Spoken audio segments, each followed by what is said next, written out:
Hey guys, on today's show, I am worked up. We have a lot of names that need to be said, and we're going to say those names today, and we're going to name the people who are responsible for horrible things that have happened to these people. So there's that. And then we're going to discuss this ridiculous Epstein birthday letter allegedly written by President Trump, once again hanging their hat on something that will turn out to be fake. And finally, what in the AF? What in the AF is going on with the new Pope? Let's discuss that all today on the Angela Box Show. Hello, my name is Angela Box.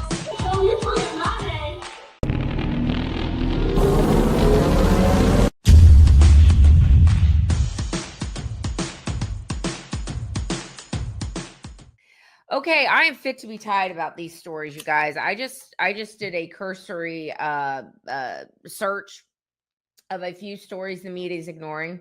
And of course, they're ignoring them because the suspects are all black. And not just of the normal black variety, but I think you know the type of black, the thug, the young thug variety. And I'm going to name the people who are responsible for these horrific crimes. Obviously, the one everyone's talking about right now is the absolutely devastating, heartbreaking stabbing of the very beautiful Irina Zarutska. Say her name. Irina Zarutska. Say her name, AP. AP media. Why are you talking about this story? How come? How come even Brian Stelter had to basically say, yeah, if it wasn't for X, no one would even be talking about this? Let's actually roll that clip real quick so you can see just how detestable the media is, and basically saying it's because it's a white woman killed by a black man that we're all up in arms about this. It's like, well, that's part of it, but there's more to it. So roll the clip. Most murders in the U.S. never become national news. This one's garnered attention for a couple of reasons. Number one, first and foremost, the recent release of that gruesome video. Second, the energy from pro-Trump activists. They picked up on this video from local news and ran with it. It's a little bit like the times when civil rights groups have raised attention about police-involved shootings. In this case, it is Trump-aligned influencers who are posting up a storm about this case on social media. Really, over the weekend, Elon Musk, Charlie Kirk, other Trump-aligned figures succeeded in making this senseless death a symbol of big city crime. We heard President Trump asked about it yesterday when he was heading home from New York City. He didn't seem to know much about it. He said he would get briefed, and then today Trump did know all about it. That's exactly what has happened here. This story has trickled up from local news to social media and now to the president's attention, and it's being used, as you said, Brianna, as a political symbol, with MAGA media calling for more forceful punishments and more incarceration. I have to say, some of the replies to Musk, some of the comments around this story are baldly racist, stoking fear of African Americans because this man attacked a white woman. The open racism on sites like X today, it's eye-popping. But there are also legitimate questions about this so-called career criminal, someone who had been a repeat offender. And those questions, I hope they're not lost amid all of the cesspool kind of comments on social media. Okay, Brian Stelter's a piece of crap. The media sucks, and the media refuses to cover the story. And the reason it's so heartbreaking and the reason it's so infuriating is because this girl was a Ukrainian refugee. I mean, a stunning girl, stunning, heart-stoppingly beautiful girl who would have been discovered had she been allowed to live, would have been discovered and gone on to live an amazing life. She was that beautiful. And she was working at a pizza parlor, a very humble job. And she's in North Carolina taking the bus home so she can go home after her shift. And some deranged lunatic thug who had been arrested 14 times. What's his name? Let's see, because they're not saying his name. His name is DeCarlos DeJuan Brown Jr. Arrested 14 times, released 14 times, all by Democrat judges, all by these Democrat judges who didn't want any cash bail and wanted to let out a bunch of black criminals because, systemic racism and all that. So this guy's out roaming the streets, just decides he's going to kill a white girl. And in fact, the media is not reporting this either, that after he stabbed her, he's like, got me a white girl right there. Any outrage here? Black Lives Matter? How about some riots and some burning down cities in honor of this girl? Oh, you don't see white people doing that. Gosh, I wonder why. Anyway, this story is not going away, much as the media would like to make it go away. And we're going to start to get to the bottom of these radical left judges who are not only trying to thwart Trump at every turn, but also are releasing these violent criminals into our midst, which is why Trump is having to go in and crack down on all the crime in these Democrat cities, because you assholes won't do your damn jobs. Okay. So no, it's not just about the fact that all these criminals that I'm getting ready to tell you, I wonder what you can guess have in common. And I wonder if you can guess why the media is not reporting it. So not only are they all black, and that's why the media is not reporting it, but they all have rap sheets as long as your arm. All right. And they're all just roaming the streets free. All right. So there's her. Horrible, heartbreaking case. But guess what? There's a bunch of other cases the media is not talking about. Let's see. An Auburn retired professor by the name of Julie Gard Schunel. She was out walking her dog, minding her own damn business. And some psycho black little thug assaulted her and hacked her to death. What? And his name is Harold Rashad Danbury III. So say her name, ladies and gentlemen. Julie Gard Schunel. Say her name. And then we've got, let's see. Oh, this one, the DC intern that was murdered. I believe he was an intern for a Democrat. So, I'm just saying, this is another horrible story. His name was Eric Tarpanian Jackham. I'm sorry, I'm mispronouncing your name, sir. Murdered by 3 black thugs by the names of Naquam. These names: Antonio Lucas, Keelan Thomas Jr., and Jalen Lucas. 3 thugs murdered a DC intern, and Janine Pirro has arrested 2 of them, and now there's a 3rd one arrested. So say his name, ladies and gentlemen. Then there's this one I saw yesterday. I saw this yesterday, and my heart broke so much that I couldn't even click on the story. But as I was thinking about what I wanted to talk about today, and thinking about, black people, we have a problem. It's time to get it together and rein in your people and make sure that normal black people start speaking out against this insanity, and stop acting like that we need to have empathy for these criminals. Stop acting like that by ignoring, actually naming who is doing the crime, that you're doing anyone any favors. You're actually pissing people off even more, media. Because if you can't be honest about what's going on in these communities, and you can't be honest about who's actually doing these crimes, nothing is ever going to change, and you're going to keep everyone divided, which I suspect is your whole point, isn't it, media? All right, here's the story. It is, breaks my heart. A 44-year-old autistic man coming home from his job at a grocery store where he had worked for 14 years, was riding his bike in the park in Indiana. I believe this town is called Hammond, Indiana. And he was getting a drink of water, where he was jumped by a bunch of black thugs who beat him within an inch of his life and knocked out all of his teeth. Why? You tell me. And this story is especially heartbreaking to me, because when I see people who are disabled or people who are mentally incapacitated in some way, preyed on by violent, horrible, evil people, it makes my soul cry. And I know it makes your soul cry, and I'm trying not to cry. But when you think about all these people, and let me tell you his name. Say his name too. Say his name. His name is Scott Lindsay. And the black thug that did this to him was Keyshawn Brooks. So this is just a few examples of what is going on with black thugs and black criminals being allowed to run roughshod over our society, because Democrat judges and left-wing activists told us during 2020 with St. George Floyd of fentanyl, who was not murdered, who died of a heart attack. He didn't die because Derek Chauvin put his knee on his neck and smirked into a camera. He died because he ate all of his fentanyl and had a heart attack. But because of St. George Floyd of fentanyl, we had to, get on board with releasing all the black criminals humanly possible. I am sick of this crap.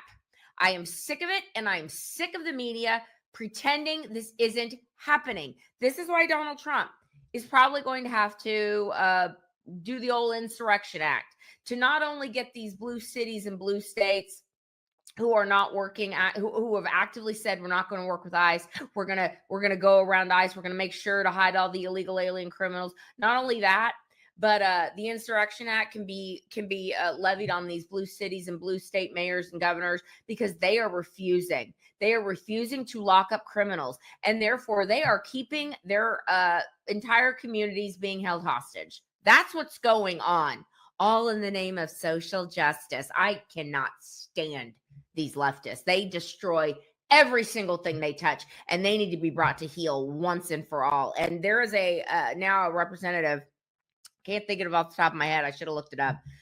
I'll try and find a screenshot of this, but a representative, a Republican in the House of Representatives, is putting a bill forward. He's getting a bill ready to basically hold these judges accountable, because when car manufacturers have like something go wrong with their car and they get sued, or there's a product that goes haywire and then they get sued, why the hell should these Democrat judges that are letting out all these thugs to run roughshod over the rest of us, why should they not be held accountable when someone is murdered, or someone is raped, or someone is assaulted, or someone is an autistic man riding, just minding his own business and gets beaten within an inch of his life? Make them be held accountable. Now, one more thing before I end this segment. I'm just, get ready. Your blood is going to boil. You don't hate the media enough, and you don't hate leftists enough, okay? These people really want a civil war. And the longer this goes on, where you have a civil society being met with resistance by a bunch of thugs and a bunch of leftists who excuse horrific behavior, because, I've said this many times, they need Black people as low as humanly possible. Democrats, they need Black people to stay on that plantation. They need them to never rise up. They need them to coddle them. You can't help it. You just can't help being a criminal. So we're just going to release you, and you can commit all the crimes you want because you're Black and you just can't help yourself. That is the mindset of the modern Democrat Party. So again, get ready to get your blood boiling right now. The guy that murdered the beautiful Irina Zarutska, say her name, one DeCarlos DeJuan Brown Jr., someone set up a GoFundMe for this clown. Yeah. So 14 times he was arrested and released. Violent things this guy did. And some asshole leftist decided, wouldn't it be cute? Wouldn't it be fun? We should set up a GoFundMe for him because, social justice. You don't hate these people enough. And I need to stop before I start throwing things. Okay, our next story. Another one that is just, it's like, here we go again. A lot of my friends have been asking me, what is the deal with Trump saying the Epstein stuff is a hoax? And the things he is saying is a hoax. He's not saying that the actual grand jury testimony or the videos or the documentation are hoaxes. What he's saying is the crap that Democrats are putting forward is a hoax. And, you don't get every single Democrat like Adam Schiff, who allegedly maybe has a child problem himself at the Standard Hotel, but I digress. People like Adam Schiff or Nancy Pelosi, people who for 6, 7, 8, 9 years were like, Epstein who? What's that about? This is a nothing burger. You don't get them all on the same page wanting certain evidence released if it's not a setup against Donald Trump. I mean, we know the playbook now. And here's the latest ridiculous thing that's going to blow up spectacularly in their faces. So a bunch of Epstein documentation was given to the House Oversight Committee yesterday, including this stupid birthday letter or this birthday book that evidently a whole bunch of celebrities, a whole bunch of prominent people wrote little birthday cards to Jeffrey Epstein. And everyone's like, oh, this one is 100% from Trump. It's absolutely his. And Trump's like, that never happened. I didn't do this. It's not me. I don't write poetry and I don't draw pictures. And so they released this picture of this thing yesterday. And everyone's like, oh, that does look kind of legitimate. Like, what's this about? But people started looking at the signature on it, and it's like, that's not a signature. It's not a signature. It's like Joe Biden called. It wants its auto pen back. Like, I don't know who did the fake signature, but the White House, Trump is so 100% sure this is fake that he's like, yeah, let's bring in an expert witness. I mean, an expert witness. Let's bring in an expert to look at this thing, to determine the progeny, when it was made, and who signed it, because it wasn't me. And they're going to determine that this whole thing is a fake. And once again, it is just a way to try and get Trump. And it's not going to work. It's not going to work. So when Speaker Johnson last week came out, and he had to walk this back, because I think there's a lot of things in play that we are not privy to. But he came out last week and he basically said, you dumbasses who think that Trump is somehow like all broed up with Jeffrey Epstein, and he's just been hiding it for these many years. It's like, you're so stupid. He was like an FBI informant getting dirt on Jeffrey Epstein. I mean, look, the Epstein lawyer, Brad Edwards, in Miami or the Florida area, he said Donald Trump was the only one who ever helped us with anything regarding Epstein. Anyone prominent was like, shut it down. Oh, I'm not going to help you with that. You know, he flew on the Epstein's plane, like I think the last time in 1998. He never went to the island. He kicked him out of Mar-a-Lago in 2004. Like, this is E. Jean Carroll level nonsense. Okay. And I mentioned in yesterday's video, and I want to slap myself on the wrist, because there's a lot of things I forgot to mention about that hoax. The E. Jean Carroll case. The woman didn't know what year this happened. She didn't know what month it happened. She couldn't pick out the day. And if you know anyone that's actually been sexually assaulted, they know everything that happened. Ask Juanita Broderick, as I mentioned in yesterday's video, or any of the other people that Democrats have assaulted throughout the years. But anyway, the case against E. Jean Carroll, or against Trump with E. Jean Carroll, is particularly egregious because a Manhattan jury did not find Trump's liable for sexual assault. Okay. They didn't really believe her story, but because Trump went out and said this bag of bones double bagger hag is lying her face off, that's when the courts came in and said, that's defamation. So that's where the $83 million comes from. Now, this is going to go to the Supreme Court. And Trump's going to point out, I wasn't allowed to say this. I wasn't allowed to do this. I wasn't allowed to have this evidence. This woman has zero evidence whatsoever. And she's a lunatic, and I've never met her, and she's not my type, and she's disgusting. Okay. So none of this ever happened. And so Trump was not allowed. He was not allowed to say anything about that. What do you think is going to happen when it goes to the Supreme Court, which it will? Because that bag of bones double bagger is never going to see a dime of the $83 million. And, you know, back to this Epstein letter that the Wall Street Journal and the New York Times are salivating over, or Humpty Dumpty's like George Conway over at the Lincoln Project salivating over it. They are like so stupid. When will these literal retards understand that if Trump says something, take it as fact, okay? He doesn't say things out of his butt, and he doesn't lie about things that he knows could come back and bite him in the ass eventually. He's like, this didn't happen, okay? Period, dot, the end. Just like the E. Jean Carroll thing didn't happen. Just like the Trump-Russia collusion hoax never happened. Just like the Alpha Bank hoax never happened. None of this crap ever happened, okay? So if he says something, you dummies thinking you're going to sell some papers or you're going to get some ratings are just going to look like complete idiots in the end. But I guess you don't care. I guess you don't care because you know how effing stupid your listeners and your viewers are. Your listeners, your viewers, and your readers. Like the Wall Street Journal, who used to be revered, is getting ready to be sued out of commission because Trump's like, I'm going to sue you. I'm going to bankrupt you. And this time there's not going to be any settlement. Okay. I want your ass is what Trump is going to be doing now, because now when this expert comes in and looks at this dumb letter and is like, this is cobbled together, much like Barack Obama's birth certificate, I might add. This thing is cobbled together. This isn't a legitimate signature. Like, no, this is fake. You're going to have egg on your faces once again, and Trump is going to be right. So all of you literal retards who believe this crap, get ready to be wrong again, because he doesn't say things willy-nilly. But, cool. Keep it up. I have okay, let me show these things to you. Okay, there's these little things, they're called Angel Lift. These were on Shark Tank, you guys. They were on Shark Tank many's a year ago. I did not see them on Shark Tank, but evidently they were on Shark Tank. There's these little plastic silicone things that you put them in your mouth, and they say to only do it at 15 minutes at a time. Do you think I follow those directions? Absolutely not. No, I do not. I do it overnight.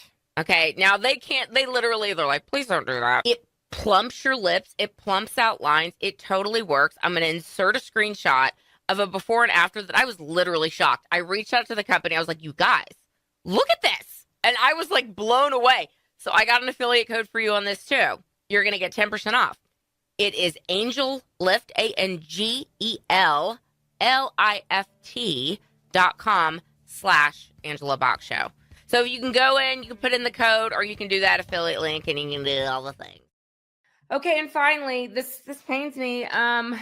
This pains me as a lapsed Catholic, but a Catholic at heart. I was raised Catholic, and I've talked about my family's dealings with a pedophile priest in Oklahoma City, a real sick piece of crap.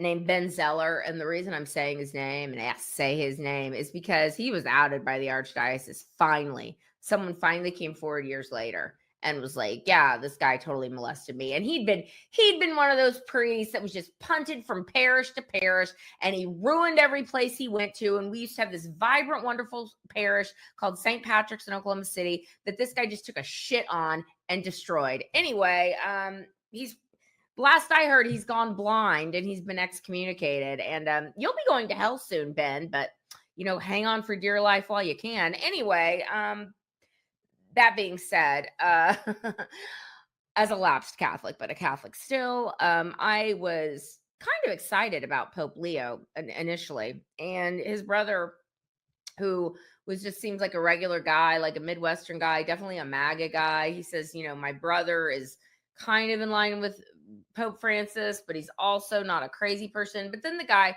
which I really respected his brother doing this, the brother was like, listen, I'm going to stop talking. I don't want to, it's not about me.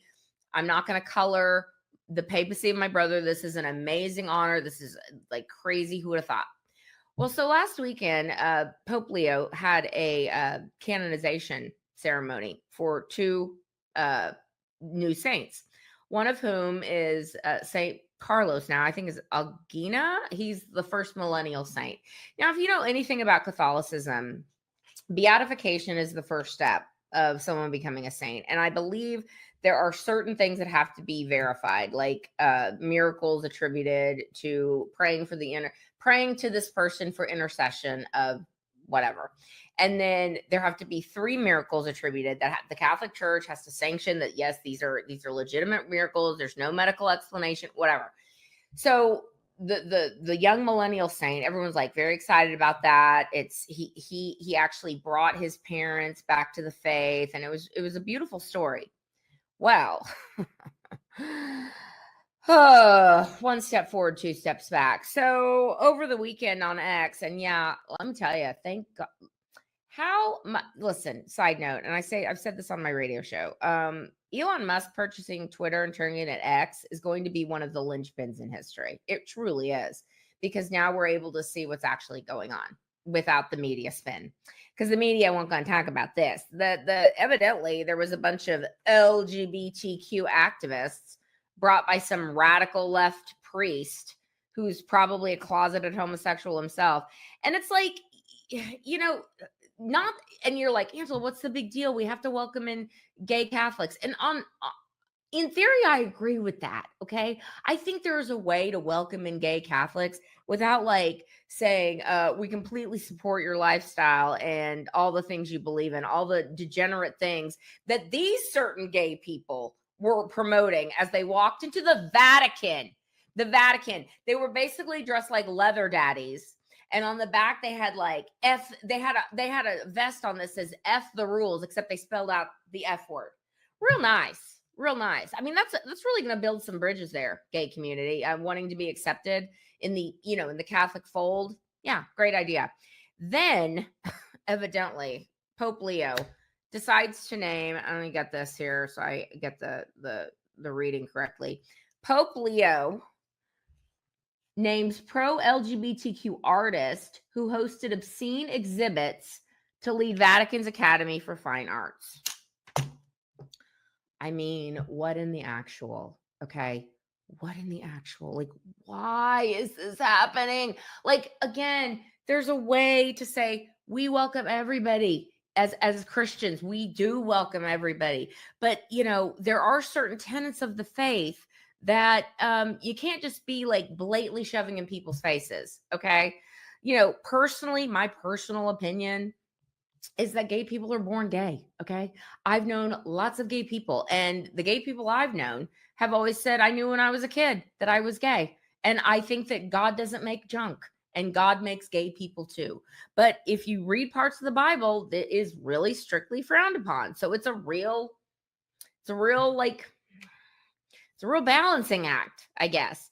But I will also say that the gay people I've known did not need to be groomed into it, and didn't need to be have rainbow flags shoved at their butts and shoved down their throats at school and taught about 47 pronouns and Heather has two mommies and genderqueer. They didn't need to read. They weren't wanting to read pornography when they were 13 years old, figuring out who they were. They figured it out on their own. Okay, so here's my point: is that there is a way that gay Catholics should be going about trying to be more accepted into the modern church.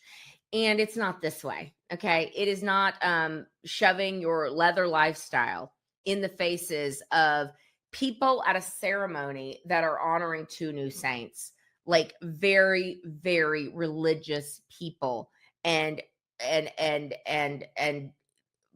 reverent people, like shoving your gay pride lifestyle down people's throats to prove a point and to say we're here, we're cool, get used to it. Like, it's not a good look. And Pope Francis, ugh, that guy.